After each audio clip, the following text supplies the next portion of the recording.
नमस्कार, आपण पाहत आहात आलमगीर न्यूज लाईव्ह 24 बातम्या अहमदनगर जिल्ह्यातील।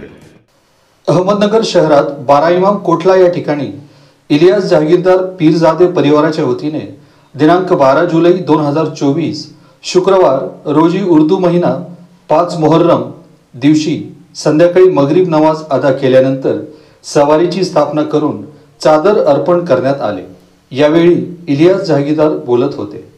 तमाम लोकांच्या माहितीसाठी कळविण्यात येते की माननीय महाराष्ट्र स्टेट वक्फ बोर्ड औरंगाबाद यांनी दिनांक 22 डिसेंबर 2022 रोजी 12 इमाम कोटला रजिस्टर MSW 133/2008 च्या व्यवस्थापनासाठी मंजूर केलेल्या ट्रस्टीजच्या फेरबदल अर्जात पारित केलेल्या आदेशास सय्यद इलियास जहागीरदार पीरजादे यांनी ॲडव्होकेट श्रीमती SR राजपूत यांचे मार्फत महाराष्ट्र वक्फ ट्रायब्युनल औरंगाबाद येथे वक्फ अर्ज क्रमांक 3/2023 ने आव्हानित केले होते।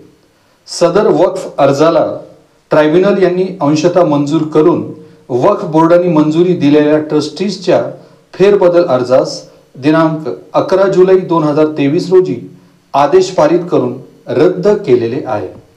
तरी या नोटिसीद्वारे कळविण्यात येते की माननीय वक्फ बोर्ड औरंगाबाद यांचे पुढचे आदेश होईपर्यंत 12 इमाम कोटला याच्या देखरेखीसाठी आज रोजी कोणतेही ट्रस्टीज नाही। तरी कोणीही कोणत्याही प्रकारच्या अफवेवर शहानिशा केल्याशिवाय विश्वास ठेवू नये। तसेच कोटला येथे पीर 12 इमाम नावाची ट्रस्ट असून सदर ट्रस्टचा कारभार गेल्या अनेक वर्षांपासून ट्रस्टी सय्यद बडेसाहब पापामिया हे पाहत होते व सदर ट्रस्टचे ते एकमेव ट्रस्टी होते। ते सन 2019 मध्ये मयत झालेले असल्याने त्यांच्यानंतर मी व माझ्या भावांनी सदर बडेसाहब जहागीरदार यांनी कोटल्यात केलेल्या गैरकारभारा प्रकरणी वक्फ ट्रायब्युनलमध्ये केस दाखल केलेली होती।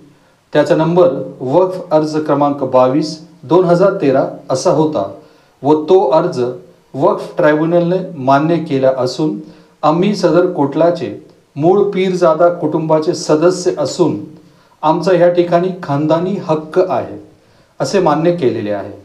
त्यामुळे सदर ठिकाणी कोणीही ट्रस्टी सध्या उपलब्ध नाहीत। त्यामुळे मी सदर ठिकाणी 10 दिवसांचा कारभार पाहण्यासाठी दिनांक 27 जून 2024 रोजी वक्फ बोर्डाकडे अर्ज दिलेला आहे।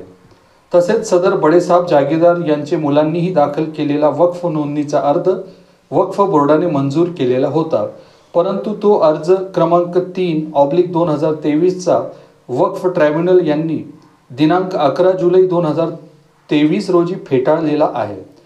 तसेच सदर कोटला ठिकाणी कोणतीही अधिकृत ट्रस्ट नाही।